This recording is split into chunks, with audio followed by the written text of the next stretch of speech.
Mobtown is a 2019 gangster film directed by Danny A. Abekasa. This is the same guy who played the deadbeat in Martin Scorsese's The Irishman, the one who owed money to Skinny Razor and lied about his mother's death. A few days ago, I did a review of the film's trailer and I concluded that I didn't really have high hopes for the film. It looked like it would be a very cheap, a very forgettable, and a very generic mob picture, even if it does concern itself with one of the most important events in Mafia history. Now, to summarise, Mobtown is not a good movie. Much of what I feared turned out to be true, but strangely, it isn't a terrible movie. There were some elements of it that I did enjoy. Bits and pieces of it were pretty decent. It's quite bizarre really, because a lot of the bad parts of the film, the things that are really terrible, were so bad it actually made the film quite funny and entertaining. Obviously it wasn't intentional, but I found myself grinning at many scenes. I'll get to that later. So Mobtown is a movie about the infamous Appalachian Conference. If you don't know, this was a mob meeting that occurred in 1957 in a roadhouse in Appalachian in New York. At the time, the FBI had not accepted the notion that a national crime syndicate existed, and the exposure that the mob got from the meeting meant things were never the same for the Mafia in America afterwards, as it was now confirmed that an underworld secret society did in fact exist, and all of a sudden, these people who operated often beyond the reach of the law found themselves under constant media scrutiny and surveillance by law enforcement, and new laws such as the RICO Act were passed soon after. The meeting was organised by gangster Vito Genovese. He was part of the golden age of the Mafia, having come up with the likes of Charles Luciano and Frank Costello. In the 1950s, with Charles Luciano, the leader of the Luciano crime family, the most powerful of the 5 New York crime families, having been booted out of the States and into Italy, Genovese sees an opportunity to take control of the family itself. Now, to do this, there are a few powerful people he needs to take out. The first is Frank Costello, who he has shot but fails to kill. Costello is spooked anyway and he retires. Next is Albert Anastasia, who Genovese has whacked whilst the man is taking a shave. After this, in order to solidify his position as the new head of the family, he organises a historic meeting which takes place in the home of mobster Joseph Barbara, in which all the heads of the La Cosa Nostra families attended. Interestingly, Barbara's underboss, who in real life helped organise the meeting but weirdly isn't in the film, was Russell Bufalino, the mobster who Joe Pesci played in The Irishman.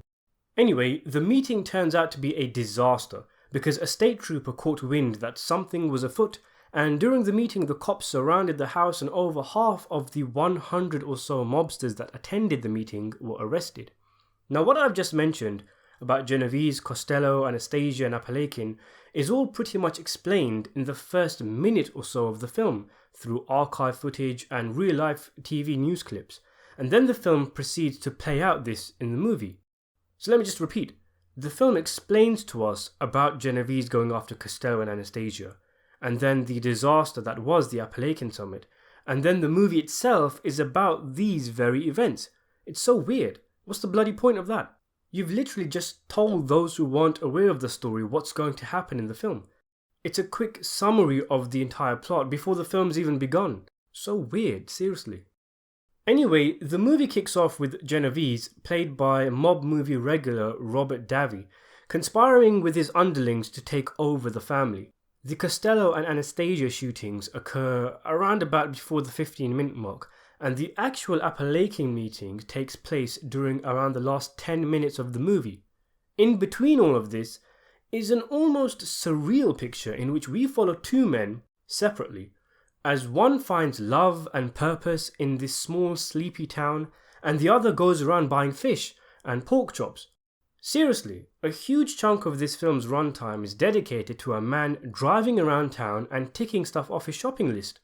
It's a pretty weird film, and the empty 1 hour or so in the middle is pretty much because there isn't really a story to tell.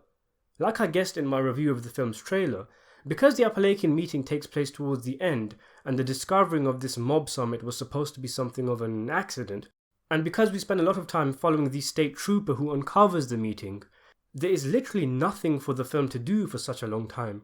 And that's probably why, in a movie about the most famous mafia meeting, we are treated to the woes of a policeman who, on his date, finds out the restaurant is out of fish. We get an elongated scene of Barbara and his wife chilling in front of the sun, We get scenes like an almost 10-minute one where the cop just watches the house, scratching his face, combing his hair, going for a piss, reading the newspaper. To call it thin on plot is a horrendous understatement. It literally has no story for so much of its runtime. In fact, looking back at the movie, to summarize what it's about, the best answer is literally that it's Barbara and his wife deciding what to cook for the meeting and him going out and getting the shopping while she gets to work in the kitchen.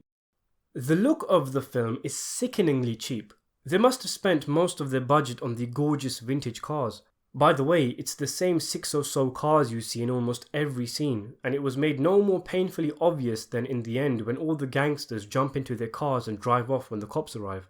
And it's hysterical that the budget is so low that instead of showcasing Barbara's 2-wing stone structure for what it was, the Appalachian Conference is actually more akin to a medium-sized family barbecue at a rented bungalow.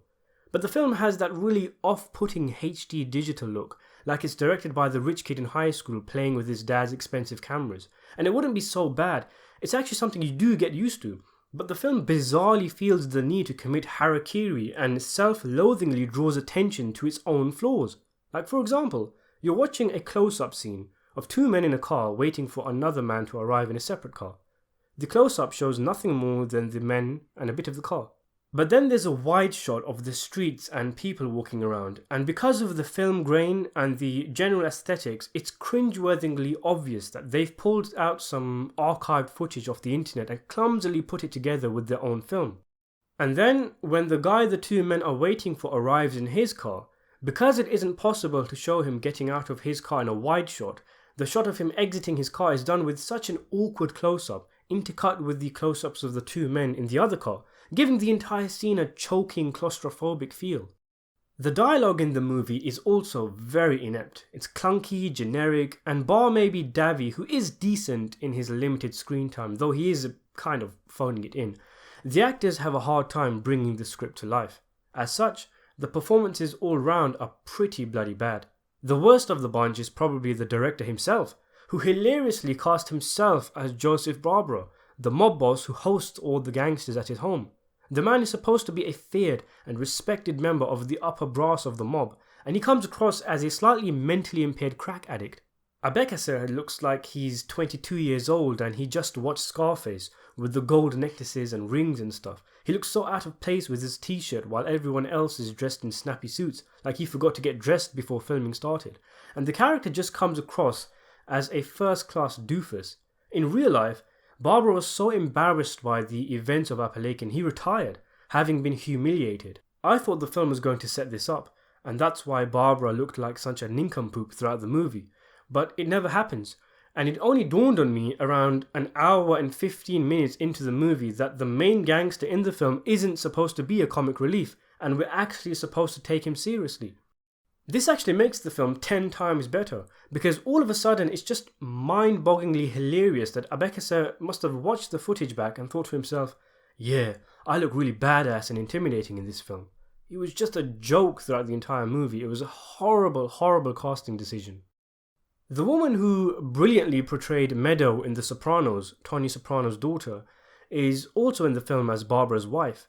But don't get your hopes up, because she's probably the worst player in the entire film. She overacts so much. I'm genuinely concerned that she signed up thinking the movie was a spoof of the Mafia genre. Her facial expressions could make Tommy Lee Jones bellow with laughter. And one scene in particular, when her husband tells her that Genovese is coming, she makes the expression from the famous Scream painting, and she's all like, "This is the opportunity of a lifetime! This is our chance!" Holy moly. Meanwhile, in the same scene, Barbara is exasperated with tension and he's almost crying, but the way Abekasa plays it makes it look like someone farted on set and he's trying to hold in his laughter. The only thing missing was the laugh track. Honestly, the funny as heck acting from these 2 clowns, like in a comedy sketch, is the best thing about the film, and it made it really entertaining. The rest of the cast range from standard cardboard cutout extras to people overacting.